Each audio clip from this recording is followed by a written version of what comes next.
ओम अज्ञानतिमिरन्धस्य ज्ञानञ्जनशलाकया चक्षुरुन्मिलितं येन तस्मै श्रीगुरुवे नमः। वाञ्छाकल्पतरुभ्यश्च कृपा सिन्धुभ्यैव च पतितानां पावनेभ्यो वैष्णवेभ्यो नमो नमः। अनु, मेरी आवाज ठीक से आ रही है? सेशन आरंभ करते हैं।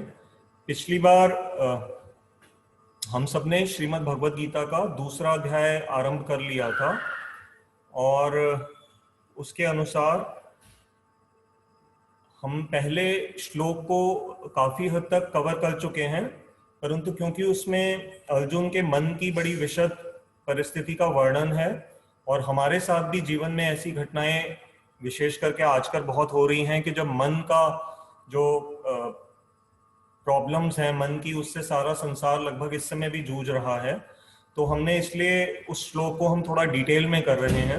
अधिकांश पॉइंट्स हम कवर कर चुके थे, उसमें से जो 2-3 सेक्शंस बस रह गए हैं उसको आज लेके फिर हम अपने सेकेंड श्लोक की ओर आगे बढ़ेंगे। तो एक बार आप सबको याद कराने के लिए मैं स्क्रीन पे पहला वाला जो श्लोक है उसको आपके साथ शेयर कर रहा हूं, देख लीजिएगा। ये पहला श्लोक है इस समय आपकी स्क्रीन पे, जिसमें हमने ये देखा कि संजय कह रहे हैं, इसको हम संस्कृत हिंदी सब पढ़ चुके हैं लेकिन मैं एक बार फिर से बोल देता हूं। संजय ने कहा, उस प्रकार करुणा से अभिभूत अश्रुपूर्ण तथा व्याकुल नेत्रों वाले विषाद युक्त अर्जुन को श्री भगवान मधुसूदन ने यह वचन कहा। तो जो थोड़े से पॉइंट्स रह गए हैं, आइए उनको इसी श्लोक को ले लेते हैं। इसमें एक एग्जाम्पल से जो हम समझ सकते हैं कि मन और शरीर में क्या अंतर होता है, तो एक बड़ा अच्छा एग्जाम्पल मैंने कहीं सुना, वो आपके सामने प्रस्तुत कर रहा हूं कि जिस प्रकार से हम कंप्यूटर अधिकांश हम में से हम लोग यूज करते हैं और कंप्यूटर में 2 सेक्शंस होते हैं, एक उसका हार्डवेयर और एक उसका सॉफ्टवेयर। तो जब सॉफ्टवेयर में कोई वायरस आ जाए या करप्शन आ जाए तो आप हार्डवेयर भले कितना भी अच्छे से अच्छा अपनी प्रोसेसिंग पावर सीपीयू की बढ़ाते चले जाइए, रैम बढ़ाते जाइए, मेमोरी बढ़ाते जाइए, स्टोरेज बढ़ाते जाइए, मॉनिटर और अच्छा कर लीजिए, लेकिन अगर उस कंप्यूटर के अंदर या मोबाइल के अंदर अगर वायरस आ गया है तो फिर हार्डवेयर को इंप्रूव करने से आपका सॉफ्टवेयर जब तक ठीक नहीं है तब तक आपका कंप्यूटर या मोबाइल ठीक से काम नहीं करेगा। उसी तरह से अर्जुन की क्या स्थिति है कि अर्जुन इस समय मन से ग्रसित हैं। यदि मन को 1 मिनट के लिए हम सॉफ्टवेयर मान लें और शरीर, जो उनके शरीर से जो सिम्टम्स नजर आ रहे हैं वो हार्डवेयर के रूप में उसको ले लें, तो यदि इस समय अर्जुन को कितना भी अच्छे से अच्छी कोई चीज ला करके दी जाएगी, परंतु जब तक उनका मन शांत नहीं है, अपनी वास्तविक स्थिति में नहीं है अर्जुन, तब तक वो कंफर्टेबल नहीं होंगे और लड़ाई के लिए आगे नहीं तैयार होंगे।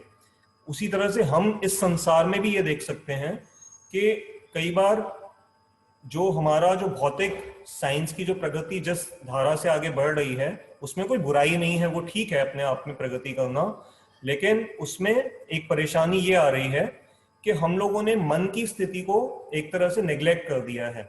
हम किसी के मन में क्या प्रॉब्लम्स आ रही हैं उसको ध्यान न देते हुए हम सोच रहे हैं कि हम अपने घरों को अच्छे से अच्छा सेंट्रल एयर कंडीशनिंग कर दें।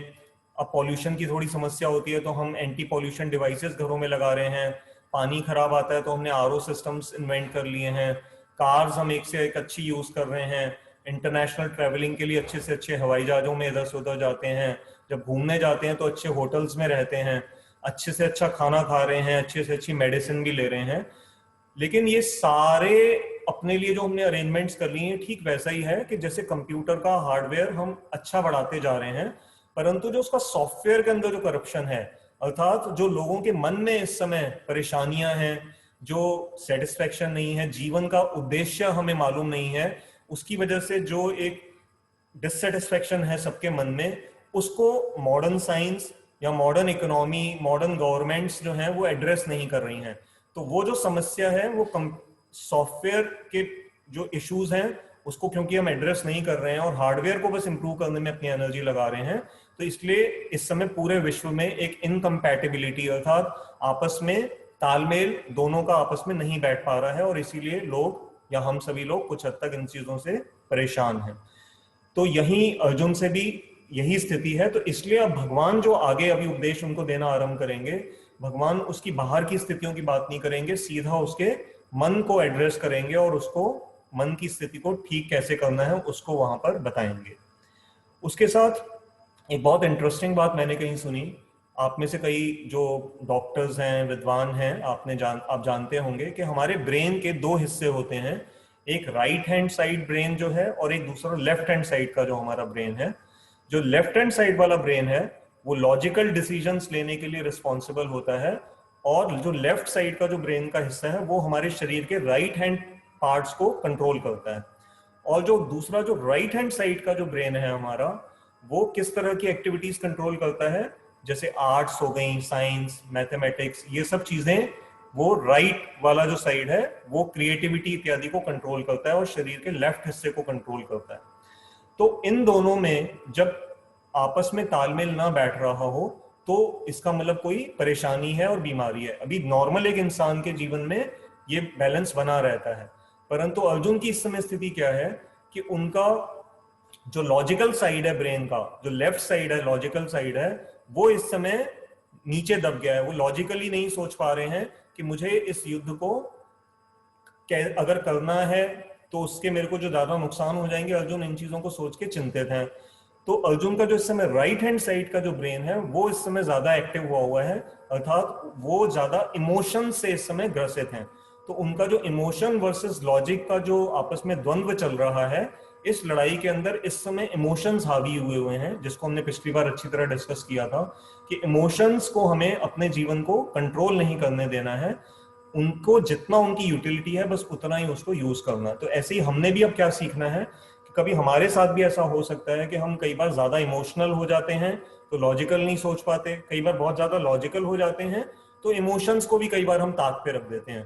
तो इन दोनों को परिस्थिति के अनुसार ठीक से बैलेंस में रखना जरूरी है और उसी के अनुसार जीवन की जो महत्वपूर्ण डिसीजंस हैं वो हमें लेनी चाहिए। एक और बहुत ही इंटरेस्टिंग बात जो हम अभी इस श्लोक में आप खास देख रहे हैं, हम सबने देखा कि अर्जुन की आंखों में आंसू आ गए हैं और आंसू इतने जबरदस्त आ गए हैं कि वो पूरी आंखें, नेत्र आंसू जो हैं वो निकल रहे हैं। और ये कैसे आंसू हैं, क्योंकि ये दुख के आंसू हैं। तो मैं किसी वक्ता को सुन रहा था, वो समझा रहे थे कि जब हम दुख में रोते हैं तो हमारे आंसू गर्म होते हैं, और कभी जब खुशी से रोते हैं तो उस समय जो आंसू निकलते हैं शरीर से वो ठंडे अर्थात शीतल आंसू होते हैं। वो मन को भी शीतलता प्रदान करते हैं और उनका जो टेम्परेचर है वो भी थोड़ा सा शीतल होता है। तो यहाँ जो अर्जुन के जो आंसू निकल रहे हैं, तो अब हमने पहली लाइन में देखा कि अर्जुन के आंसू निकल रहे हैं, और दूसरी लाइन में हम देख रहे हैं इदम वाक्यम उवाच मधुसूदन। तो उनकी ऐसी स्थिति को देख कर करके भगवान मधुसूदन ने कुछ वाक्य कहे, ये जो अभी हम अगले श्लोक में सुनेंगे कि भगवान ने क्या कहा। लेकिन अभी जो बात समझने की है वो ये कि जब आंखें आंसुओं से इस समय पूरी तरह से भर चुकी हैं और अपना काम ठीक से नहीं कर पा रही हैं, तो ईयर अर्थात जो इंग्लिश में हम कहते हैं कि ईयर, EAR, तो जब हमारी देखने की शक्ति ग्रसित हो जाए तो हमें क्या करना है, अपने कान की शक्ति को यूज करना है, जो अभी अर्जुन करेंगे। कि अर्जुन आंखों से जो देख रहे हैं उसका परिणाम तो ये हुआ, जब उन्होंने सामने देखा कि मुझे किनसे लड़ाई लड़नी है तो वो ग्रसित हो गए और रोना शुरू कर दिया। तो आंखों से देखने से तो ये प्रभाव हुआ, लेकिन अब जब वही अर्जुन रोते ही अवस्था में, बस अर्जुन की बहुत अच्छी बात क्या थी कि उन्होंने कान अपने खुले रखे। जब भगवान ने उनसे कोई वचन कहे तो उन्होंने उनको ध्यान से सुना। तो Arjun is now going to see through ears, he is not going to see through his eyes, क्योंकि आईज से देखने का नुकसान अर्जुन ने अब महसूस कर लिया है कि मैं कुछ गलती कर रहा हूं। अब अर्जुन अपनी पूरी डायरेक्शन को चेंज कर रहे हैं और कानों से देखने का अर्थात कानों से सुनेंगे, और उस सुनने से जो उनको दिव्य दृष्टि प्राप्त होगी जीवन की परेशानियों को समझने का, अब वो उस रास्ते की ओर चल चुके हैं। और जब वो आंखों से देखेंगे, अर्थात this Arjun who is full of tears will see through ears, this will lead to his life becoming clear. तो tear is leading to ear, कान से सुनना, and this listening through ear will make his life clear. ठीक है, तो इससे आप याद कर सकते हैं, ये तीनों शब्द बड़े इजी हैं, आप अपने जीवन में भी अपने आप इनको मन में याद कर लीजिए कि कभी जब ऐसी स्थिति हो जाए कि आंखों में आंसू भर जाएं और कोई रास्ता समझ में ना आए, तो टीयर की अगर स्थिति है तो अपने कान खुले रखिए और भगवत गीता का सहारा लीजिए, या अपने मेंटोर और गुरु को उस समय अप्रोच करिए, बजाय इसके कि आप मन में ही उलझे जा रहे हैं। इट इज बेटर, जैसे फिल्म स्टार्स वगैरह तो साइकेट्रिस्ट वगैरह के पास जाते हैं, जैसे हम सुशांत सिंह के केस में देख रहे हैं कि उनके जो डॉक्टर्स थे जो उनको साइकेट्रिस्ट एडवाइस दे रहे थे, अब इस समय गवर्नमेंट या जो इन्वेस्टिगेटिंग एजेंसीज हैं उससे उनसे पूछताछ कर रही हैं कि उनकी उस समय मन की स्थिति क्या थी। तो ऐसे ही हमारे साथ क्या है कि हम जरूरी नहीं कि हम हर चीज के लिए मेडिकली ही साइकेट्रिस्ट को ही अप्रोच करें। आप भगवत गीता उठाइए और किसी भगवत गीता जानने वाले आपके आसपास जो भी कोई हो ऐसे, उनको अप्रोच करिए, और वो काफी हद तक पॉसिबिलिटी है कि आपको अपने जीवन की प्रॉब्लम का हल यहाँ मिल जाएगा। तो टीयर अगर है तो ईयर खुले रखने हैं, और ईयर खुले रखेंगे तो जीवन क्लियर हो जाएगा, अर्थात जो प्रॉब्लम आ रही है वो सामने से साफ बिल्कुल नजर आएगी। तो ये हमने बात एक सिंपल सी समझी जिसको आप आसानी से इन शब्दों को याद कर सकते हैं। तो अब इमोशंस बड़ी एक अजीब सी बात है। यहां जो अर्जुन जिस तरह के इमोशन से ग्रसित हैं और उनको सिर्फ एक ही धारणा से बस सोचे जा रहे हैं कि मैं लड़ाई करूंगा तो इनकी मृत्यु हो जाएगी और ये मेरे रिश्तेदार हैं। अब आप इसको थोड़ा सा एक एग्जाम्पल से समझते हैं। मान लीजिए जब इंडिया पाकिस्तान का मैच हो रहा है और बिल्कुल वर्ल्ड कप फाइनल है क्रिकेट का, और सारा इंडिया और सारा पाकिस्तान इस समय टेलीविजन के आगे बैठा हुआ है, और आप अपने घर में बैठे हुए हैं, डे एंड नाइट मैच है, पूरा का पूरा परिवार सामने अपने पॉपकॉर्न रखे हुए हैं, आप बिल्कुल आपने मोबाइल्स वगैरह अपने साइड में रख दिए हैं सब, और मान लीजिए वो बिल्कुल लास्ट स्टेज है, लास्ट ओवर चल रहा है। उस समय जो एक्साइटमेंट है, अब मैं आपको एक एडिशन कर रहा हूं आपके इस एग्जांपल के अंदर कि मान लीजिए आपके घर में एक आपका बेटा था, उसका एक दोस्त था जापान का रहने वाला, या उसकी यूनिवर्सिटी में कोई स्टूडेंट था वो जापानीज था, वो उन दिनों में आपके घर पे आया हुआ है। अब वो जो जापानीज फ्रेंड है आपके बेटे का, वो भी आपके साथ उसी कमरे में ड्राइंग रूम में बैठा है, आप प्रोजेक्टर पे वो मैच देख रहे हो, और सब बिल्कुल मुंह में दांतों में उंगलियां दबाए जैसे बैठे हुए हैं कि अब अगली अगली बॉल पे क्या होगा। तो अब वो जो जापानीज है वो एक ऐसी कंट्री से आ रहा है जहां पर क्रिकेट खेली नहीं जाती, उसका इंडिया और पाकिस्तान से कोई डायरेक्ट लेना नहीं है, क्योंकि वो जापान का देशभक्त हो सकता है, वो ना भारत का देशभक्त होगा ना पाकिस्तान का देशभक्त होगा। सिर्फ उसकी स्थिति क्या है जीवन की कि वो इस समय गेस्ट बना हुआ है एक ऐसे घर में जहां पर इंडियन फैंस या पाकिस्तानी फैंस बैठ के मैच देख रहे हैं, जो उनके लिए जीवन की सबसे महत्वपूर्ण शायद वो घटना है। अब आप बार बार उछल रहे हो या कभी कभी बिल्कुल दुखी हो जाते हो जब कोई आपकी कंट्री हारने लगती है, तो उस जापानीज को अब आप देख रहे हैं, अगर आपका उसके मुंह पे ध्यान जाएगा तो आप देखेंगे कि वो इन चीजों से अनअफेक्टेड है। ठीक है, तो सेम कमरा है, सेम स्थिति है, सेम वो भी वही देख रहा है चीज जो आप देख रहे हैं, वही स्पोर्ट है, वही दोनों टीम्स हैं, सब कुछ सेम है, कोई फर्क नहीं है उसके लिए और आपके लिए। लेकिन उस घटना का आपके ऊपर जो प्रभाव हो रहा है वो उसके ऊपर नहीं हो रहा। कभी इस पर विचार करिएगा, ये बड़ी इंटरेस्टिंग बात है। जैसे आइंस्टाइन की जो थ्योरी ऑफ रिलेटिविटी है उसमें भी कुछ इसी तरह की बात है, बट वो थोड़ा कभी आगे मौका मिलेगा तो उसको सरल शब्दों में, मैं साइंस बैकग्राउंड से नहीं हूं लेकिन थोड़ा सा हम उसको साधारण शब्दों में समझेंगे कभी भी आगे जब मौका आएगा, जब उस तरह के टॉपिक्स आएंगे। तो रिलेटिविटी भी बड़ी एक अलग ही तरह की चीज है कि यहाँ पर जो क्रिकेट मैच है वो आपके साथ जिस तरह से इफेक्ट रिलेशंस को जन्म दे रहा है वो वैसा उस जापानीज बच्चे के ऊपर नहीं दे रहा। तो इसका अर्थ ये है कि इमोशंस अपने आप में 100% पूरा असर नहीं दिखाते, रिसेप्टर जो है, जो जिसके ऊपर वो इमोशंस असर कर रहे हैं उसकी स्थिति क्या है, उसके अनुसार इमोशंस का हमारे ऊपर असर होता है। तो मैं ये एग्जांपल आपके लिए इसलिए दिया कि अर्जुन जो हैं इस समय इमोशन से पूरी तरह से डाउन हुए पड़े हैं, बहुत ही ज्यादा दबे पड़े हैं। अब भगवान क्या करेंगे कि अर्जुन की जो मिस आइडेंटिफिकेशन विद रिलेटिव्स है, जो मोह उनके मन में जो उत्पन्न हो गया है, तो वो जो मधुसूदन का हमने पिछली बार आज समझा था कि जो अर्जुन के मन में ये जो मधु अर्थात ये जो रिलेशंस की जो स्वीटनेस है, हनी जो उसको चिपकी पड़ी है, उस मधु को भगवान नष्ट करवाएंगे, उसका सूदन करेंगे। तो इमोशंस सेम ही रहेंगे, युद्ध वैसे का वैसे ही होगा महाभारत का, लेकिन अर्जुन की मनोस्थिति को भगवान कन्वर्ट कर देंगे। जैसे उस जापानीज बच्चे को वो क्रिकेट मैच अफेक्ट नहीं कर रहा था, ऐसे ही अर्जुन का वो प्लेन ऑफ रेफरेंस भगवान चेंज कर देंगे, उसको एक कुरु वंश के एक परिवार के सदस्य की बुद्धि से हटा कर करके भगवान उसको स्टैब्लिश कर देंगे कि ऐसी जगह पे जहां से वो अपने आप को एक क्षत्रिय के रूप में देखेगा। वो ये देखेगा कि इस समय मेरी ड्यूटी है कि मैं दुर्योधन के रूप में जो इस समय जो अधार्मिक व्यक्ति जो इस समय संसार में आ गए हैं उनको हराना या उनके साथ लड़ना मेरा परम कर्तव्य है। तो ये फ्रेम ऑफ रेफरेंस चेंज होगा। इसलिए इस एग्जाम्पल से आप बहुत इजीली इसको आप समझ पाएंगे कि अर्जुन की स्थिति को भगवान कैसे एड्रेस करेंगे। एक और बहुत इंटरेस्टिंग बात मैंने सुनी कि जैसे स्पोर्ट्स होते हैं, बॉक्सिंग है, उन सब ऐसे स्पोर्ट्स में क्या होता है, देयर इज अ सेइंग कि वहीं पर ही अटैक करो जहां पर हर्ट होने का ज्यादा चांस है। जो आपका वीक हिस्सा होता है ना, कई ऐसे स्पोर्ट्स होते हैं जहां पर उसी हिस्से को बार बार अटैक किया जाता है। तो इसलिए ऐसा देखा जाता है, जैसे बॉक्सिंग है, अगर मान लो कि आपका कोई शरीर का हिस्सा नरम है और आपकी ये सीक्रेट सामने वाले बॉक्सर को पता लग गई, तो वो पूरे मैच के दौरान यही मौका ढूंढेगा कि वो आपकी उस वीक जगह पे बार बार अटैक करने का प्रयास करेगा। और बस जहां अगर आपको ज्यादा दर्द, वहां आपके मुंह पे वो आ गई फीलिंग कि आपको दर्द वहां हो रहा है, वो उसी जगह पे पंच मारेगा। तो ऐसा ही और भी स्पोर्ट्स में भी होता है। तो ये जैसे हमारे यहाँ कहा जाता है ना कि साम दाम दंड भेद, तो इस तरह से ये स्ट्रेटेजी बनाई जाती है, चाहे वो दो देशों में लड़ाई हो रही हो, स्पोर्ट्स में मैचेस हो रहे हो। अब अर्जुन की समस्या क्या है कि अर्जुन इतने बड़े जो वॉरियर थे, वो पहली बात तो हमने पिछली बार डिस्कस किया था कि रोना उनको शोभा नहीं देता। एक तो वो पुरुष हैं, हमने पिछली बार डिस्कस किया था कि रोना जनरली पुरुषों के साथ इतना इजीली कंफर्टेबल रूप में नहीं देखा जाता। दूसरी बात, वो इतने महान वॉरियर हैं और स्वयं भगवान कृष्ण उनके रथ पे विराजमान हैं। इतने महान गुरु द्रोणाचार्य से उन्होंने शिक्षा ली थी, इतने महान कुंती के वो पुत्र हैं। तो अब उनको ऐसी स्थिति में रोना उनको मतलब बिल्कुल भी शोभा नहीं देता।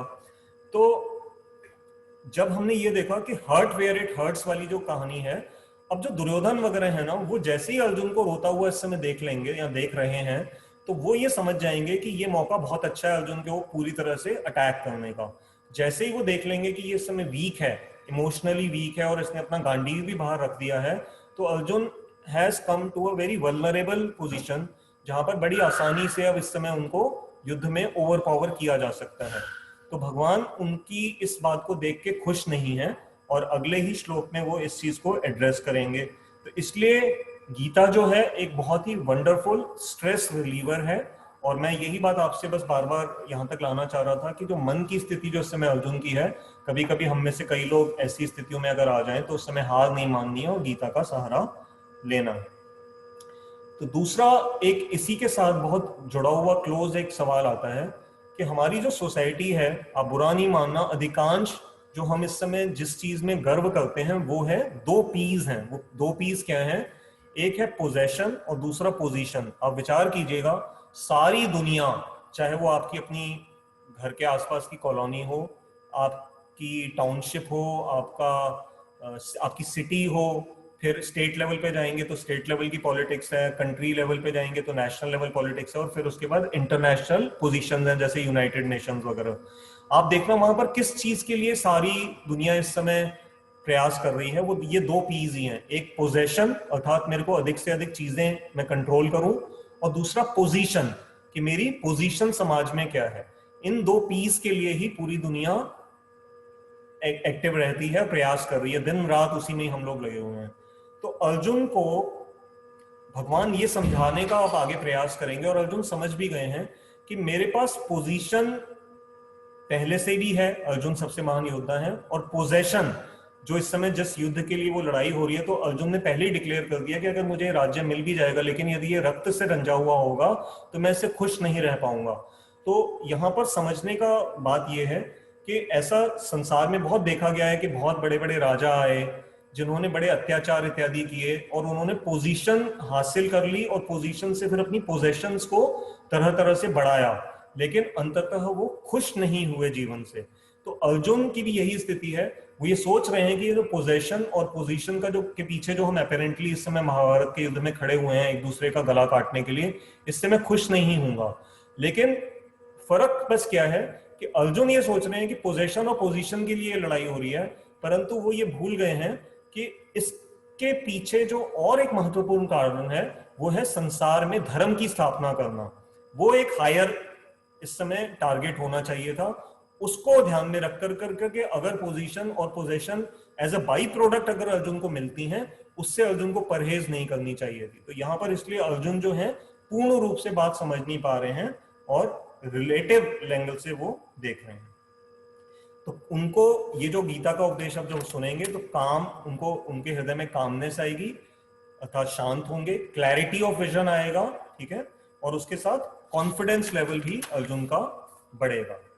तो अब इसमें जो थोड़े से बात, एक दो चीजें बस और रह गई हैं, फिर हम बस सेकंड चैप्टर में बढ़ते हैं, श्लोक की तरफ बढ़ेंगे।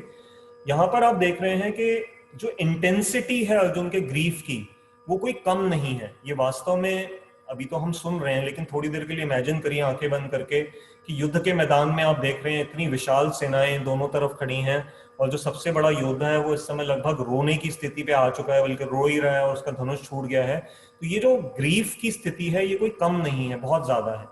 तो अब जितना ज्यादा उनका ग्रीफ था, और अंत में हम देखेंगे कि गीता सुनने के बाद उनका वो ग्रीफ शांत हो जाता है, तो जितना बड़ा ग्रीफ था या था, जितनी बड़ी बीमारी थी, जितनी बड़ी प्रॉब्लम थी, उतना ही बड़ा उनको वो गीता का ज्ञान मिला।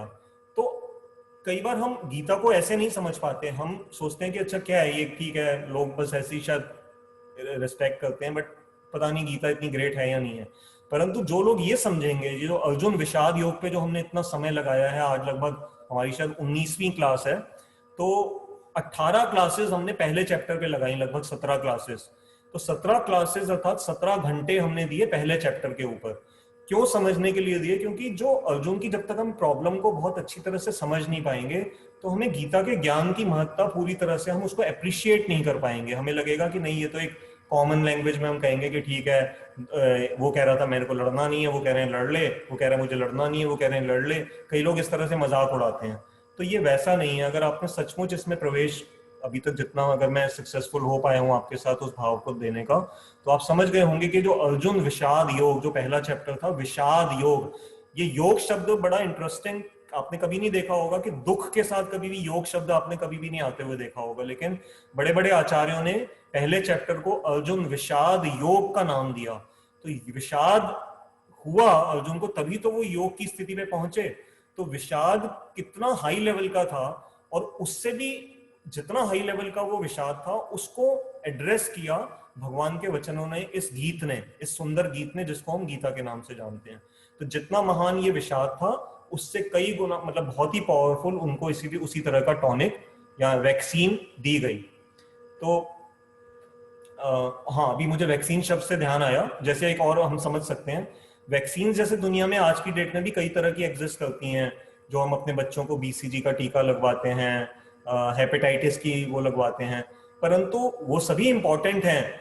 लेकिन अगर कोई आज की डेट में मान लो 6 महीने के बाद जब ये कोरोना की वैक्सीन आएगी, तो पूरी हिस्ट्री में रिकॉर्ड हो जाएगा, जो पहली कंपनी उसको लॉन्च करेगी या पहली जो कंट्री उसको लॉन्च करेगी, जैसे कह रहे हैं रशिया ने कर दिया है, बट अभी चलिए वो कमर्शियली अभी पूरे वर्ल्ड को नहीं मिल पा रही है, तो लेट्स एज्यूम, मान लीजिए वो कोई भी कंट्री या कोई भी जो फार्मास्यूटिकल कंपनी उसको लॉन्च करेगी, वो आप देखना आगे आने वाले कई सैकड़ों सालों के लिए वो हमेशा हमेशा के लिए वो फेमस हो जाएगी। और लोग इंसुलिन या जैसे उनके कुछ जो इंपॉर्टेंट आजकल की वैक्सीन है उनको तो याद रखते हैं, लेकिन मान लीजिए जो छोटी छोटी वैक्सीन हैं उसके बारे में आज हम लोग उनको नहीं जानते कि किसने इन्वेंट किया था, वो गूगल पे सर्च करना पड़ेगा तभी पता लगेगा। लेकिन कोरोना की वैक्सीन कोई भी कंपनी ABCD जो भी लेके आएगी, आप देखना वो काफी लंबे समय तक उसको लोग याद रखेंगे।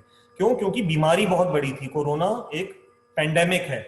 तो उसी तरह से जो अर्जुन की जो बीमारी है वो छोटे लेवल की नहीं है, तो अर्जुन की इतने बड़े लेवल की जो बीमारी है उसको जिसने एड्रेस किया उस गीता ने, इसलिए उस गीता की बड़ी महत्ता है पूरे विश्व में। तो एपिक डिस्ट्रेस है ये, जो एक इंग्लिश में हम वर्ड यूज करते हैं एपिक। एपिक मींस बहुत ही स्पेशल कैटेगरी का, मतलब वो साधारण नहीं था। तो बड़ा इंटरेस्टिंग ये दो शब्द मिल रहे हैं। एपिक डिस्ट्रेस जो अर्जुन का है उसको कौन सा एपिक एड्रेस कर रहा है? गीता जो महाभारत एपिक के अंदर है। तो एक एपिक का मतलब होता है ग्रंथ, एक एपिक का मतलब है बड़ी कोई स्पेशल हैपनिंग होना। तो ये दोनों एपिक वर्ड बड़े अच्छे, देखिए यहाँ पर इनकी आपस में सिम्फनी बन रही है। तो परिस्थिति यहाँ पर क्या है बाहर से युद्ध की मैदान की है, और मन की स्थिति क्या है, मन में कंफ्यूजन है। तो ऐसे ही कई बार हमारे साथ जीवन में क्या हो जाता है, परिस्थिति कई बार फंसा देती है और उससे मन की स्थिति खराब हो जाती है। तो जनरल हम गलती क्या करते हैं कि हम परिस्थितियों को सुधारने में लगे रहते हैं। हमें लगता है कि अगर एक हस्बैंड वाइफ की आपस में बातचीत नहीं अच्छी तरह से हो पा रही, तो हस्बैंड सोचेगा अच्छा मैं आज इनको घुमाने ले जाता हूँ, वाइफ सोचेगी चलो मैं घर के काम अच्छी तरह कर लेती हूँ। लेकिन मान लीजिए उनकी लड़ाई का आपस में कुछ कारण कुछ दूसरा है, जो कि अभी वो दोनों डायरेक्टली एड्रेस नहीं कर रहे, कोई मन की कंपैटिबिलिटी नहीं है किसी वजह से। तो बाहर की परिस्थितियां वो हस्बैंड वाइफ या दो दोस्त या गर्लफ्रेंड बॉयफ्रेंड कितना भी या दो पड़ोसी करने की कोशिश करेंगे, उनसे फर्क पड़ेगा, लेकिन जब तक वो मन के लेवल पे उस मेन कंटेम्प्ट के पॉइंट को एड्रेस नहीं करेंगे, तब तक वो उसका हल नहीं निकलेगा। तो अगर हमारे साथ भी ऐसी स्थिति हो जाए, तो परिस्थितियों को अगर ठीक करने से हल निकल आता है, बहुत अच्छी बात है। लेकिन यदि परिस्थितियों को ठीक करने से हल ना निकल रहा हो, तो थोड़ा सा उस समय रुक करके सोचिए कि मन की स्थिति, मनः स्थिति जो है, वहां पर क्या कांटा चुभ रहा है और उसको निकालने का प्रयास कीजिए। कई बार मन का जब आप ब्लॉक बॉटलनेक निकाल देते हैं, तो फिर परिस्थितियां आप देखते हैं अपने आप से ठीक हो जाती हैं। तो एक छोटी सी सेइंग भी जैसे आपने सुनी होगी, मन के हारे हार है, मन के जीते जीत। तो हार और जीत परिस्थिति रूप में बाहर से तभी नजर आएगा जब मन के लेवल पे पहले हम इमोशनली अपने आप को स्ट्रांग करेंगे और हेल्दी होंगे। कई लोग ये कहते हैं कि गीता, जब यहां पर ये बात आ गई कि अर्जुन लड़ने के लिए तैयार नहीं है, मैंने पिछली बार भी शायद ये बात ली थी कि गीता जो है वो लड़ाई के लिए उत्साहित करती है। लेकिन हम इसको, इस टॉपिक को अभी बस मैं सेकंड श्लोक आपके साथ स्क्रीन पे ला रहा हूं। तो ये पहला श्लोक हमने आज कर लिया है, अब हम दूसरे श्लोक पे चल रहे हैं। ये आपकी स्क्रीन पे अब आ गया दूसरा श्लोक। अब बहुत ही जो सबसे इंपॉर्टेंट बात जो इस समय गीता में हमें देखने वाली है, कि अभी तक आपने पहले अध्याय में देखा जब धृतराष्ट्र ने पहला श्लोक बोला था, तो वहां क्या आया था, धृतराष्ट्र उवाच। तो वहां नाम आया धृतराष्ट्र ने बोला था, धृतराष्ट्र उवाच। फिर दूसरे श्लोक में आया संजय ने कुछ कहा, तो नाम आया। तो श्लोक कहां से आरंभ हुआ था, व्यासदेव जी ने लिखा संजय उवाच। और जब अर्जुन के बारे में आ रहे हैं, तो फिर श्लोकों के ऊपर लिखा रहता है अर्जुन उवाच। अब यहां पर श्री कृष्ण कुछ कहने वाले हैं इस दूसरे श्लोक में, जो भी आप स्क्रीन पे देख रहे हैं। तो व्यासदेव जी को यही लिखना चाहिए था ना, कॉमन सेंस तो यही कहती है श्री कृष्ण उवाच। तो आपको थोड़ा सा ये अजीब नहीं लग रहा कि यहां पर ये क्या नया शब्द आ गया, श्री भगवान उवाच। ये बस अगर पॉइंट हमने समझ लिया कि श्री कृष्ण उवाच क्यों नहीं आया, पिछले श्लोक में उन्होंने छोड़ा था मधुसूदन शब्द से। देखिए स्क्रीन पे मैं पहला श्लोक एक बार फिर से ला रहा हूं। पहले श्लोक के अंत में बोला मधुसूदन, वाक्यम उवाच मधुसूदन। अब इन दोनों श्लोकों को आपको रिलेट करना है। पहले श्लोक में संजय ने कहा कि अब जो अगला वचन बोलने वाले हैं वो कौन बोल रहे हैं, मधुसूदन। मधुसूदन कौन है, भगवान कृष्ण है। और दूसरे श्लोक में एकदम से व्यासदेव जी ने पहले जो एक एड्रेस दिया है भगवान, मतलब श्री कृष्ण के लिए, वो दिया है श्री भगवान उवाच। ये चीज बहुत सारे लोगों को डाइजेस्ट नहीं होती, हजम नहीं होती, क्योंकि कई लोग भगवान कृष्ण को भगवान के रूप में नहीं मानते हैं। और उनसे बात करो तो वो कहते हैं हाँ गीता को तो हम मानते हैं, लेकिन वो बस एक महापुरुष थे, पैदा हुए थे, कंस के कारागार में पैदा हुए थे, देवकी वसुदेव उनके माता पिता थे, उन्होंने कंस को मारा, महाभारत की लड़ाई में रोल प्ले किया और कुछ थोड़े बहुत काम किए, गीता बोली, गोपियों के साथ रास किया, कुछ वृंदावन में काम किए, ऐसे कालिया नाग के ऊपर नृत्य इत्यादि किया, बच्चों के साथ खेलते थे, गैया चराते थे, गोवर्धन पर्वत को सुनते यहाँ उठा लिया था, और ऐसा करके। और फिर बाद में उनके पैर में एक तीर लगा, जरा जो व्याध ने मारा था, और द्वारका के पास उन्होंने अपना शरीर छोड़ दिया। द्वारका, पहले द्वारका का उन्होंने वो बसाया था, फिर उसी द्वारका का नाश करा करके वो चले गए संसार से।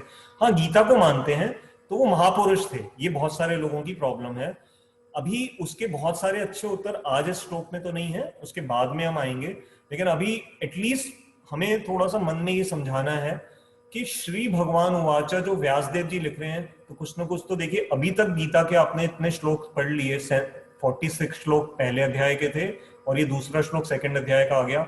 आपने कहीं पे भी, बुरा नहीं मानना मैं आपसे प्रश्न पूछ रहा हूं, कहीं पे भी आपने संस्कृत के श्लोक, मैंने प्रयास किया आपको संस्कृत के भी शब्द सारे खुल खुल के समझाए, आप में से कई हो सकता है कोई संस्कृत के यहाँ विद्वान भी हो, किसी ने भी कहीं पे भी कहीं भाषा के रूप में एक भी कहीं कोई गलती नोट करी, मेरे बोलने में गलतियां जरूर हुई होंगी, वो तो पॉसिबल है। I am a person like you, ठीक है, मैं तो अपने गुरुजी से जो सीखा, अपने सीनियर गॉड ब्रदर से जो सीखा, वो तो मैं आपके सामने प्रेजेंट कर रहा हूँ। मेरे से तो गलतियां बहुत बार हो रही हैं, लेकिन जो व्यासदेव जी की कलम से ये जो गणेश जी ने लिखी थी महाभारत, आपको पता है ना, महाभारत को जो लिखा गया था, वो महाभारत को लिखा था गणेश जी ने, और बोलते गए थे व्यासदेव जी, तो डिक्टेट कराया था व्यासदेव जी ने, लिखा था इसको गणेश जी ने।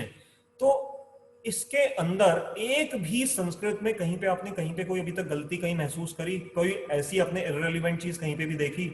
जब कहीं पे भी कोई गलती नहीं है और इररिलेवेंस नहीं है, सारी चीजें बड़ी अच्छी लिंक्ड हैं, तो श्री भगवान उवाच भी हमें मानना पड़ेगा कि ये बहुत सोच समझ के यहाँ पर बीच में इंट्रोड्यूस किया गया होगा। तो श्री भगवान उवाच का अर्थ क्या है? एक बड़ी मैंने इंटरेस्टिंग बात सुनी, कहते हैं इंडिया में आप सड़क पे कहीं जा रहे हो, मान लो अब आपने किसी से रास्ता पूछा, अगर उसको नहीं मालूम तो हम कह देते हैं हमें नहीं मालूम।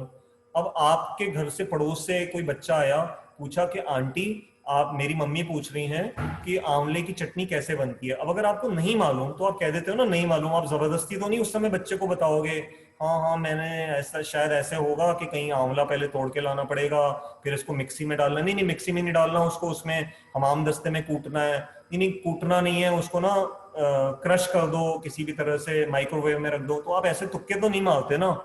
लेकिन जब इन चीजों में हम तुक्के नहीं मारते, तो दो चीजों में खास करके इंडियंस बड़े अच्छे तुक्के मारने में एक्सपर्ट हैं। एक ये कि अगर कोई बीमारी होती है, जुकाम हुआ है, पड़ोस में या सड़क पे चलते किसी से भी पूछ लो, हर आदमी आपको डॉक्टरी अपनी दिखा देगा, झाड़ के दिखा देगा कि ये वाला काढ़ा पी लो, ये कर लो। जैसे कोरोना के बारे में भी 100 तरह के व्हाट्सएप यूनिवर्सिटी पे चलते रहते हैं। और दूसरी जो गलती हम सभी खास करके विशेष इंडियंस करते हैं, वो ये कि भगवान के बारे में जिस मर्जी से पूछ लो, चाहे मालूम है या नहीं है, भगवान के बारे में किसी से भी पूछ लो, हर कोई उसके ऊपर 10 मिनट का लेक्चर आपको बड़ी आसानी से दे देगा। उसने जो भी उसके दिमाग में आएगा वो बोलता जाएगा, चाहे उसका कुछ सिर है या पैर है या नहीं है। तो ये गलती हम ना करें। अब तक अगर करते आ रहे थे तो मेरा हाथ जोड़ कर करके आप सबसे निवेदन है कि उसको इतना लाइटली मत लें, उसकी एक रिस्पेक्ट को हम समझें। भगवान शब्द जैसे हमारी हिंदी फिल्मों में मजाक के रूप में लिया जाता है, ये गलत बात है, ऐसा नहीं है।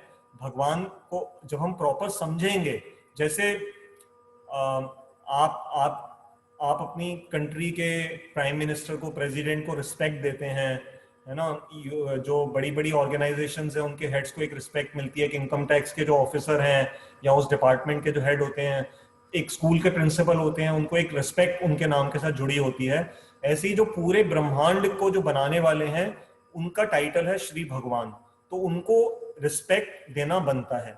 वो रिस्पेक्ट इस तरह से कम हो जाती है जब हम उनके बारे में वेग थॉट्स अपने दिमाग के घोड़े कहीं पे भी दौड़ा देते हैं। अच्छा भगवान पता नहीं आकार है, नहीं है, निराकार है, निराकार से साकार बन गए, साकार से निराकार बन गए, या बूढ़े हैं, जैसे वेस्टर्न फिलोसफी में जाओ तो उनकी नजर में क्या है कि भगवान बूढ़े हो चुके हैं। कुछ फोटोज में दिखाएंगे कि भगवान एक बूढ़े व्यक्ति हैं और उनकी पीठ के ऊपर एक अर्थ ग्लोब जो है वो उसके बोझ से दबे हुए हैं। तो ये सब मेंटल स्पेकुलेशंस हैं, इमेजिनेशंस हैं, इनका कोई भी औचित्य नहीं बनता। तो या तो मत मानो, एक बात समझ में आती है कि हाँ मुझे नहीं पता, जैसे एग्नोस्टिक्स हैं तो वो कह देते हैं ठीक है हमें नहीं मालूम, हम इस विषय में कमेंट नहीं कर सकते। लेकिन गलत तुक्के मानना जो है, वो अधूरी नॉलेज जो है, half knowledge is a dangerous thing, ये हम सभी जानते हैं। तो आइए अब हम श्री भगवान शब्द के बारे में कुछ विचार करेंगे। समय पता ही नहीं लगता, लेकिन चलिए, मैंने आपसे कई बार कहा है कि मैं जल्दी आपको नहीं भगाना चाहता। We have to enjoy this journey. एक होता है टूरिस्ट और एक होता है जो घूमने के लिए गया हो। तो टूरिस्ट तो क्या करता है, वो फटाफट जाकर करके बस एक एक चीज को हाथ लगा देता है और नोट कर लेता है, मैंने ये सब देखा, फोटो खींचे, घर वापस आ गए। और दूसरा होता है एक्सप्लोरर। एक्सप्लोरर क्या करता है, वो एक एक जगह को एक्सप्लोर करता है। तो मैं टूरिस्ट की भावना से नहीं चल रहा गीता में आपको लेकर के, हम एज एन एक्सप्लोरर चल रहे हैं। धीरे धीरे धीरे धीरे जितना हम इसमें प्रवेश कर पाए भगवान की कृपा से, गुरु की कृपा से, उतना हम प्रयास करेंगे। तो क्योंकि समय होने वाला है, एक बार इस दूसरे श्लोक का संस्कृत और अनुवाद पढ़ लेते हैं और फिर मैं थोड़ा सा श्री भगवान शब्द को एक्सप्लेन करूंगा और फिर इस श्लोक को हम अगली बार डिटेल में ले लेंगे। इसकी संस्कृत इस तरह से है, ये ध्यान रखिएगा, ये भगवान का पहला श्लोक है जब इन्होंने कुछ एक पूरा डायलॉग एक तरह से भगवान ने अभी तक बोला है। अभी तक पहले अध्याय में सिर्फ पश्य शब्द बोला था जब अर्जुन को रथ उनका एक जगह पे ले गए थे। तो अब यहां पर कह रहे हैं कुतस्त्वा, कुतस अर्थात कहां से ये आ गया अर्जुन, कुतस्त्वा कश्मलम इदम विषमे समुपस्थितम अनार्य जुष्टम अस्वर्गम अकीर्तिकरम अर्जुन। इसका अनुवाद पढ़ लेते हैं। श्री भगवान ने कहा, हे अर्जुन, किस हेतु तुम्हें इस भीषण विपद काल में, ये भीषण विपद काल भगवान क्यों कह रहे हैं, क्योंकि युद्ध की भूमि में खड़े हैं, अनार्यों के द्वारा आचरित स्वर्ग तथा कीर्ति को नहीं देने वाला यह मोह उपस्थित हुआ। तो भगवान अर्जुन को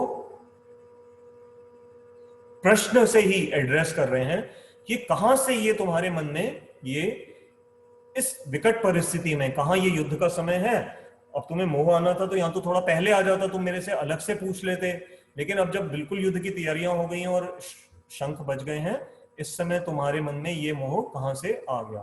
तो हम इसको, ये सभी दूसरे अध्याय का एक एक श्लोक बहुत इंपॉर्टेंट है, इसकी डिटेल हम अगली बार चर्चा करेंगे। तो आइए, जो हमारे पास लगभग 2 से 3 मिनट बचे हैं, हम श्री भगवान शब्द को एटलीस्ट समझ लें। कल को कोई आपसे पूछे, आपके बच्चे ही पूछें कि मम्मी आप ये जो भगवान शब्द बार बार बोलते रहती हो, जब मैं कोई गलती करता हूँ, मेरा कोई खिलौना टूट जाता है, आप एकदम से बोल बैठती हो हे भगवान, ये बच्चे को कब अकल आएगी। तो बच्चा हो सकता है छोटा कभी आपसे पूछ बैठे कि मम्मी ये आप भगवान भगवान को जो एड्रेस करते रहती हो, तो ये कौन है भगवान, मेरे को तो स्कूल में तो उनके बारे में कुछ नहीं पढ़ाया जाता। तो वहां पर कम से कम आप बच्चे को क्या जवाब देंगे। तो आइए इसको हम समझ लेते हैं। देखिए, सिर्फ भगवान उवाच भी नहीं आया है, आगे आ रहा है श्री भगवान उवाच। तो श्री क्या है, आदर सूचक है, किसी की रिस्पेक्ट के भाव के लिए है। और अगर और डिटेल में हम इसका अर्थ समझना चाहेंगे तो श्री का अर्थ होता है शोभा। और बहुत ही जो गूढ़ अर्थ में जाएंगे, तो जैसे जो हमारे यहाँ ब्रज के भक्त इस समय कथा सुन रहे होंगे, तो जब आप वृंदावन जाते हैं तो राधा जी के जो मंदिर हैं, कई जगह पे राधा जी को लोग राधा जी के नाम से नहीं बोलते, बड़े रिस्पेक्टफुली अदब से बोलते हैं श्री जी। तो श्री जी जो है वो राधा जी को भी सूचना देता है। तो वास्तव में भगवान की जो शक्ति है, जो फेमिनिन एस्पेक्ट ऑफ गॉड है, वो इस नाम के अंदर है। तो यहाँ पर जो लेडीज इस कथा को सुन रही हैं, वो हमेशा इस चीज को, कई बार मन लोग पूछते हैं कि इज गॉड अ मेल और अ फीमेल। सो इसका स्ट्रेट आंसर नहीं है, god is both, he is a male also, he like she is a female also. कैसे? क्योंकि भगवान पुरुष हैं और उनके साथ उनकी शक्ति सदा रहती हैं। शक्ति शक्तिमतोर अभेदः, ये वेदों का श्लोक है, शक्ति शक्तिमतोर अभेदः। तो शक्ति और शक्तिमान में कोई भेद नहीं है, ये दोनों साइमल्टेनियसली एग्जिस्ट करते हैं। जैसे सूर्य जब निकलेगा तो सूर्य की किरण अपने आप आएगी, तो गर्मी और प्रकाश एक साथ सूरज के साथ आता है, उसको आप सेपरेट नहीं कर सकते। पानी को जब आप हाथ में लेते हैं तो पानी का तरलता, गीलापन जो है वो आपको प्रभावित करता है, तो पानी से आप उसकी तरलता को खींच नहीं सकते, गीलेपन को अलग नहीं कर सकते। तो उसी तरह से भगवान के साथ उनकी श्री को, अर्थात उनकी शक्ति को आप अलग नहीं कर सकते। श्री भगवान उवाच। अब वान शब्द का क्या अर्थ होता है? जैसे ज्ञानवान, बुद्धिवान, ये सब क्या शब्द हैं हिंदी में? जो पर्सनैलिटी के अंदर वो गुण होता है। पहलवान, तो पहलवान कौन है? जो शक्तिशाली है। बुद्धिमान, ये सब कैसे हैं? जो बुद्धि वाले हैं, उसको लिए कहते हैं। ज्ञानवान, जो ज्ञान का धारक है। तो भगवान, भग जमा वान, तो भग शब्द का क्या अर्थ है? बस ये यहां पर आपको समझना है। भग होते हैं ऐश्वर्य, तो 6 ऐश्वर्य बताए हैं। और ये किसने बताए हैं? ये भी किसी के मन की बात नहीं है। हमारे शास्त्रों में जो ये व्यासदेव जी थे, इनके पिताजी थे पराशर मुनि, ये बहुत ही हाई अथॉरिटी वैदिक लिटरेचर की माने जाते हैं। तो पराशर जी ने अपनी एक जगह पे पूरा एक श्लोक दिया, मैं अगली बार आपको वो शेयर करूंगा श्लोक, वहीं से हम आरंभ करेंगे। तो भगवान के 6 ऐश्वर्य बताए हैं, उन्होंने डिफाइन किया। जैसे आप कहते हो ना कि साइंस में हर चीज की डेफिनेशन होती है, केमिस्ट्री, बायो, आप डिफाइन करते हो। कोई भी थ्योरम होती है तो उसमें आप डिफाइन करते हो कि अगर एटम को होगा तो हम एटम की डेफिनेशन में पढ़ेंगे कि एटम क्या होता है। ऐसे ही भगवान को भी डिफाइन किया गया है। वो डेफिनेशन क्या कहती है, वो एग्जैक्ट वर्ड्स मैं आपको अगली बार क्लास में दूंगा। लेकिन 6 ऐश्वर्य क्या है? असीम, असीम अर्थात अनलिमिटेड। बस ये फर्क होगा, हमारे पास भी वो 6 ऐश्वर्य हैं बट हमारे पास वो लिमिटेड हैं, लेकिन भगवान वो होते हैं जिनके पास ये 6 के 6 ऐश्वर्य अनलिमिटेड क्वांटिटी में हो। वो 6 ऐश्वर्य, बस समय हो गया तो मैं बोल के यहाँ पर विराम दे रहा हूँ। 6 ऐश्वर्य कौन से हैं? असीम यश अर्थात फेम, असीम सौंदर्य, असीम सौंदर्य अर्थात सबसे अधिक सुंदरता होना, असीम बल, शक्ति होना असीमित, असीम ज्ञान मतलब ज्ञान भी उनके पास अनलिमिटेड होना चाहिए, असीम वैराग्य है, वैराग्य मतलब उनका जो वैराग्य है वो बिल्कुल वो होना चाहिए, और असीम धन मतलब जो वेल्थ है वो भी उनके पास अनलिमिटेड होनी चाहिए। तो कौन से हुए ये 6 ऐश्वर्य? धन, यश, ज्ञान, बल, सुंदरता और वैराग्य। तो ये 6 के 6 जिस पर्सनालिटी में अनलिमिटेड फॉर्म में हो वो भगवान की डेफिनेशन को पूरा करता है। तो ये कैसे कृष्ण भगवान में ये 6 के 6 थे, इनको हम अगली बार थोड़ा सा लेंगे और वो धीरे धीरे और आगे आता रहेगा, और फिर हम इस सेकंड श्लोक को अच्छी तरह से एक्सप्लेन करेंगे। देखिए 40 मिनट्स कैसे निकल जाते हैं पता नहीं लगता। तो मैं यहाँ पर स्क्रीन को भी स्टॉप कर रहा हूँ। आप में से जिनके भी कोई प्रश्न है कृपया करके पूछ लीजिए, और मैं 1 मिनट फेसबुक पे तब तक देख लेता हूँ कोई वहां पर कोई प्रश्न हो तो।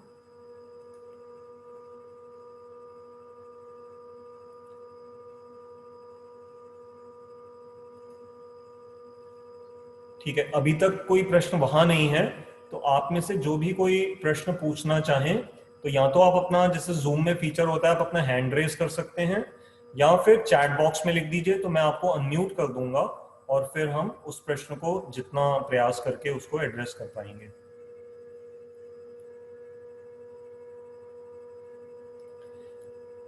जब तक आप अपने प्रश्न सोच रहे हैं, मेरे पास आपको दिखाने के लिए कुछ 1-2 छोटी सी अच्छी न्यूज थी। जैसे संस्कृत भाषा, 1 मिनट, अच्छा थैंक यू बोला संगीता दीदी ने। संगीता दीदी कोई प्रश्न हो तो पूछिए, थैंक यू तो ओके, प्रश्न सुन के ज्यादा खुशी मिलती है।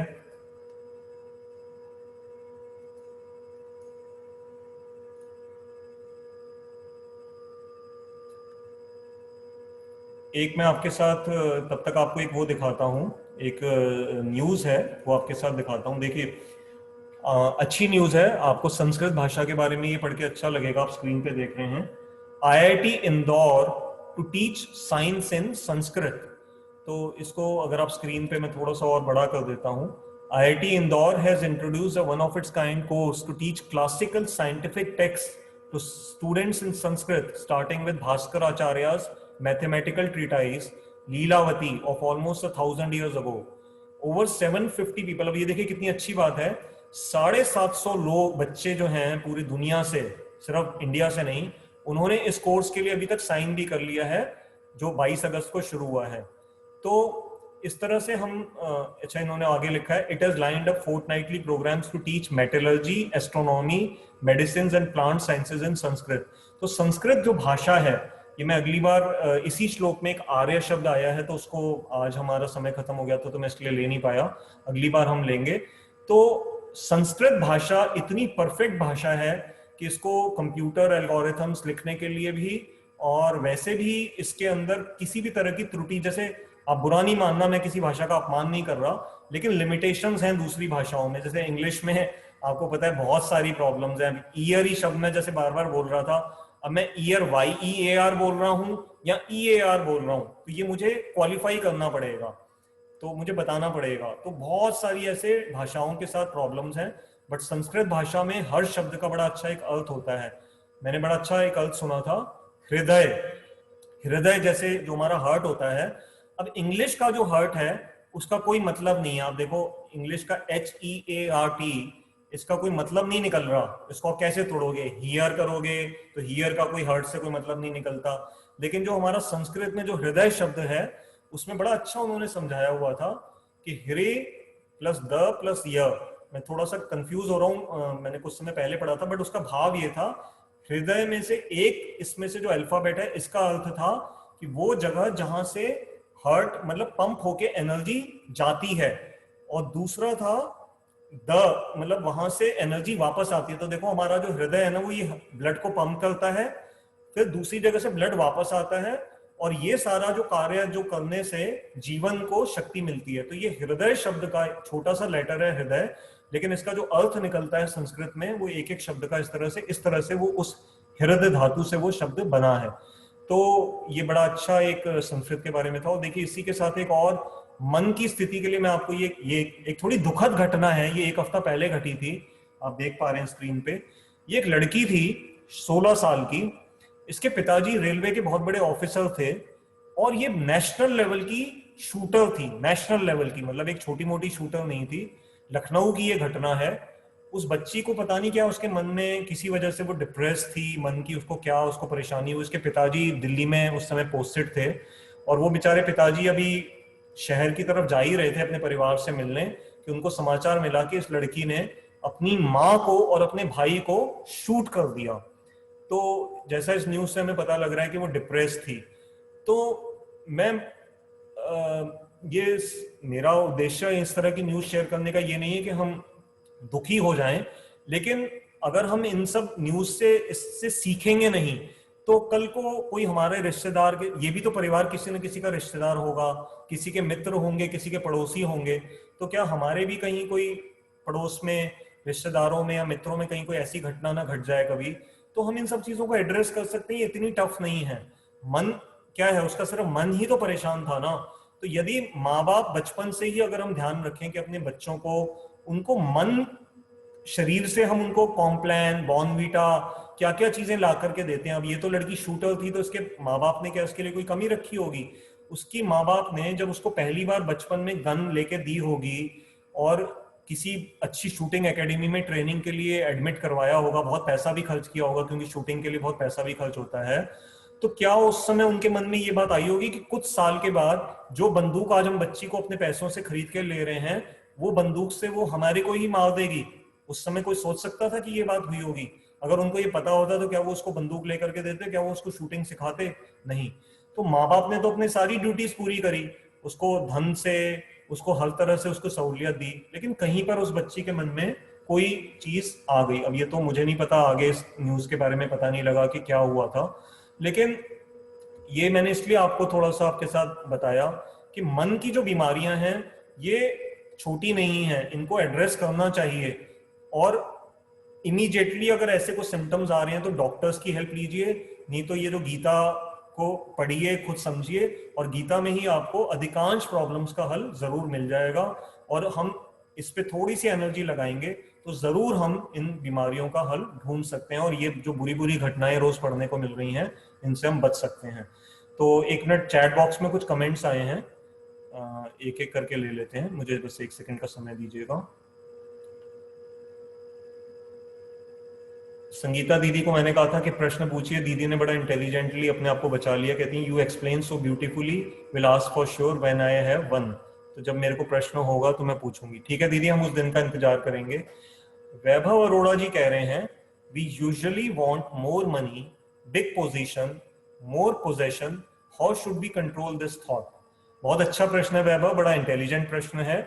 मैं इस प्रश्न को थोड़ा सा पहले यहाँ पर एक्सप्लेन कर देता हूँ ताकि लोग समझ लें।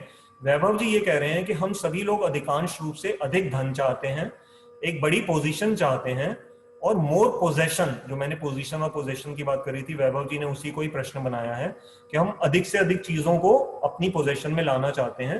How should we control this thought? तो ये अच्छा है, कम से कम आपको ये तो आ रहा है कि कंट्रोल करने की आपको जरूरत महसूस हो रही है। देखिए, एक तो ये है कि इस समय अगर पृथ्वी की आबादी मान लीजिए 7 बिलियन के करीब है, 700 करोड़ से थोड़ा सा ज्यादा लोग हम हैं, तो महात्मा गांधी की एक सेइंग जो मैंने पिछली बार भी आप सबको बताई थी, आप सब भी जानते होंगे, there is enough for everyone's need but not enough for everyone's grid.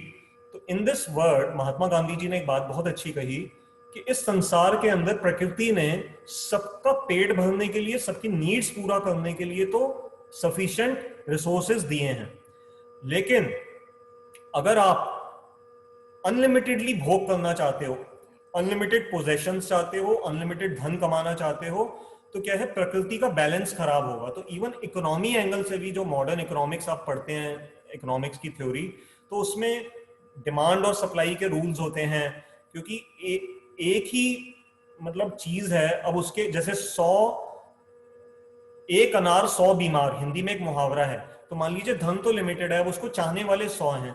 कई बार वो इंजीनियरिंग स्टूडेंट्स वगैरह फिल्मों में एक जोक आता है ना, कि जब बॉयज डोमिनेटेड जो कॉलेजेस होते हैं वहां पर मान लीजिए सिर्फ अगर 1 या 2 लड़की एडमिशन लेती है, तो पूरा कॉलेज के जो लड़के हैं उनका ध्यान क्या है, उन लड़कियों की ओर आकर्षित हो जाता है। मतलब 1 अनार 100 बीमार, तो ऐसे में क्या होगा, सर्वाइवल ऑफ द फिटेस्ट का क्लॉज आ जाएगा, सभी लड़के आपस में कंपीट करेंगे कि मेरे को ये लड़की को फ्रेंड बनाना है। अब वो सबके साथ तो वो लड़की फ्रेंडशिप नहीं कर सकती, तो कहीं ना कहीं पे उसको बैलेंस आउट करना पड़ेगा। तो खैर हम बात, आपका जो प्रश्न था वो यही है। तो पहली बात तो ये टेक्निकली पॉसिबल ही नहीं है, हम सबको अपने दिमाग को समझाना होगा कि तुम अगर सारी अनलिमिटेड ग्रीड का तो कोई अंत ही नहीं है। आज आप दुनिया के 3rd रिचेस्ट हैं, दुनिया की नजरों में लोग आपके लिए तालियां बजा रहे हैं, अरे आप वर्ल्ड के 3rd रिचेस्ट आदमी हैं, लेकिन पता लग रहा है आपके मन में तो इस चीज का दुख है, आपको जलन उन 2 से हो रही है जो अभी भी 1 और 2 नंबर पे आपसे आगे हैं। तो ये बड़ा कॉमन सा है, इसलिए बड़े बड़े अमीर लोगों को भी आप हैरान हो जाएंगे, जिनको दुनिया की सारी चीजें उनके पैरों के नीचे हैं, उनको भी मन की बीमारियां हैं। हमारी मॉडर्न जो वर्ल्ड की वेल्थ की डिस्ट्रीब्यूशन है, ये इतनी अनइवन है कि दुनिया के गिनती के कुछ शुरू के जो 50 लोग हैं वो वर्ल्ड की 50% से भी ज्यादा वेल्थ को कंट्रोल करते हैं। थोड़ा मेरी फिगर में कहीं गलती हो सकती है, लेकिन समझने का बात मैं ये कहना चाह रहा हूं कि दुनिया, आप देखिए कितनी अजीब सी बात है, दुनिया के गिनती के कुल मिलाकर के 50 टॉप के लोग जो अमीर हैं, वो पूरी दुनिया की वेल्थ का 50% से भी ज्यादा कंट्रोल करते हैं। अर्थात बाकी जो दुनिया के 50 लोगों के अलावा, मतलब मान लीजिए अगर 700 करोड़ में से 50 घटा दीजिए, तो 699 करोड़ 99 लाख 99,950 लोग जो हैं वो बाकी दुनिया की 50% वेल्थ को सिर्फ कंट्रोल कर पाते हैं। तो इतनी जबरदस्त अनिवार्य है। तो पहली बात तो ये पॉसिबल नहीं है, ठीक है। और दूसरा, जिसको मन की शांति चाहिए, तो शांति उसको तभी आ सकती है जब वो ग्रीड की, काम की इस भावना को कंट्रोल कर सकेगा। तो काम एष, क्रोध एष, रजोगुण समुद्भव, भगवान अभी इसको आगे समझाएंगे, वहां हम इसको और अच्छी तरह समझेंगे। तो इसको कंट्रोल करने के लिए जो आपका प्रश्न था वो यही है कि उसको गीता का सहारा लेना पड़ेगा, उसको समझना पड़ेगा कि भोक्तारम यज्ञ तपसाम सर्वलोक महेश्वरम, कि मैं संसार का भोक्ता नहीं हूं, भगवान इस संसार के भोक्ता है और भगवान ही स्वामी है।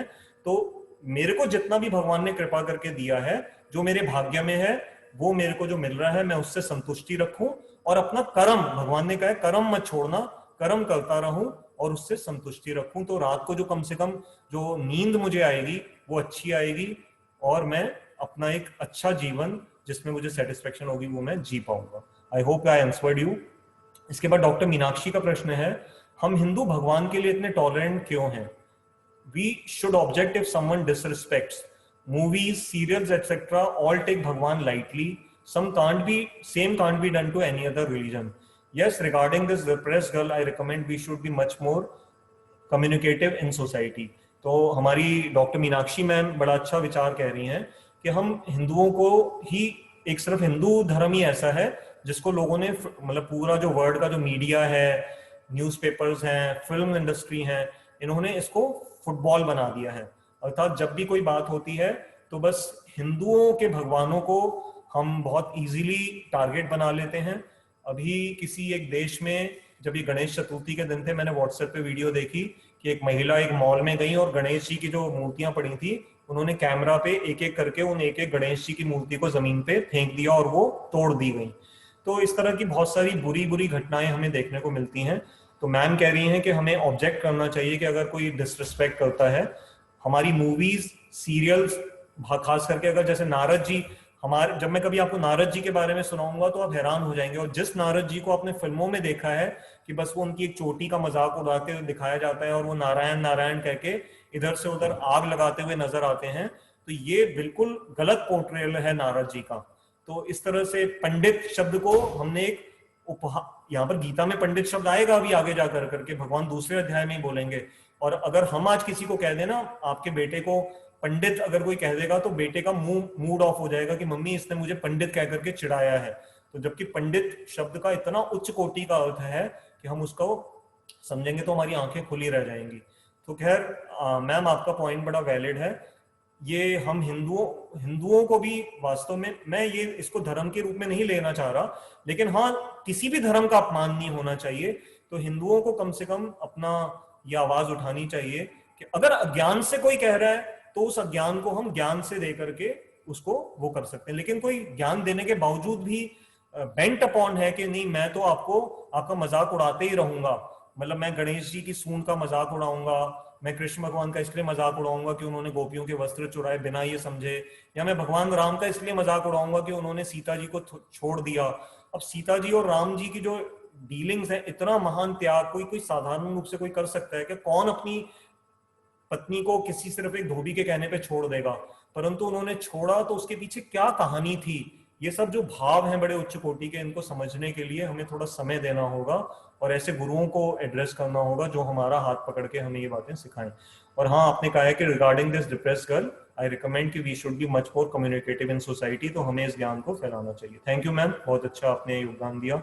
संजय ढटवाल जी जो स्वयं एक योगा एक्सपर्ट हैं, ये कह रहे हैं chapter 16 of Bhagavad Gita explains why some people disrespect god, do read that chapter once. तो मैम, ये आपके क्वेश्चन को एड्रेस करते हुए संजय ढटवाल जी कह रहे हैं कि चैप्टर 16 जो है भगवद गीता का, उसमें भगवान ने ही बताया है कि क्यों लोग भगवान का रिस्पेक्ट नहीं करते हैं, तो आप कृपया उसको पढ़ लीजिएगा।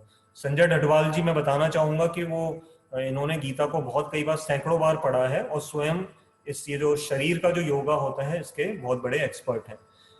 तो डॉक्टर मीनाक्षी ने आगे कमेंट दिया, in spite of his good thinking Gandhi ji was always impressed by rich people, this is my analysis. I am not part of not a topic to be discussed, it is not relevant to our today's topic, so I am not going into that.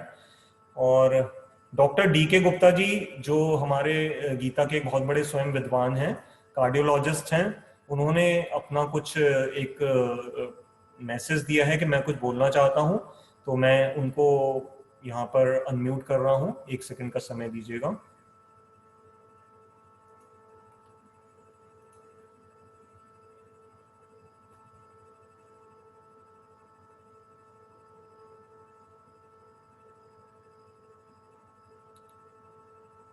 एक minute sir, मैं आपका नाम जरा search कर रहा हूँ, 1 minute रुकिएगा।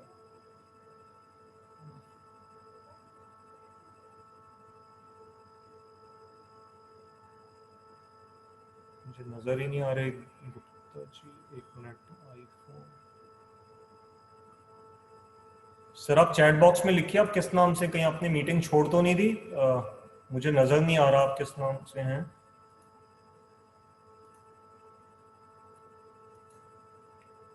IPhone Dinesh, 1 minute देखता हूं मैं आईफोन दिनेश के नाम से।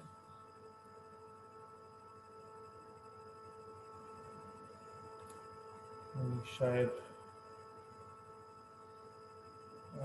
डॉक्टर साहब मुझे नजर नहीं आ रहे हैं, अगर बाई चांस ज्वाइन करेंगे तो फिर वो दोबारा हाथ उठा दें तो ठीक है। अगर और किसी का कोई प्रश्न नहीं है तो समय हो गया, 1 घंटा हो गया है। यदि आप सबकी परमिशन हो तो हम क्लास को यहाँ पर विश्राम दें। जो नए हमारे साथ श्रोता जुड़े हैं उन सबका एक विशेष वेलकम है। ये जो भी क्लासेस पहले की यदि आपका सुनने का इंटरेस्ट हो तो ये YouTube पे एक चैनल है कमल गीता क्लासेस, वहाँ पे आप इनको देख सकते हैं। और मेरा मोबाइल नंबर मैं यहाँ पर चैट बॉक्स में लिख रहा हूँ, जो लोग नहीं जानते हैं वो कृपया करके वहाँ से ले लें। 9810094098 9810094098। तो हमारा जो जैसे सिस्टम है, हम भगवान का नाम लेकर, क्योंकि कलयुग में भगवान के नाम के बिना और कोई बचने का उपाय नहीं है। ये रिकमेंडेड वैक्सीन है, रिकमेंडेड मेडिसिन है, रिकमेंडेड योग है इस कलयुग के लिए। तो आइए हम हरे कृष्ण महामंत्र का सब एक बार उच्चारण कर लेते हैं। आप जहां जहां पर हैं इसको बोलिएगा। हरे कृष्ण कृष्ण कृष्ण हरे हरे, हरे राम राम राम हरे हरे। तो आप सबका बहुत बहुत धन्यवाद।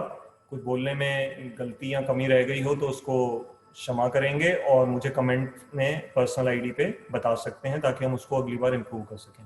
Thank you so much. Hare Krishna.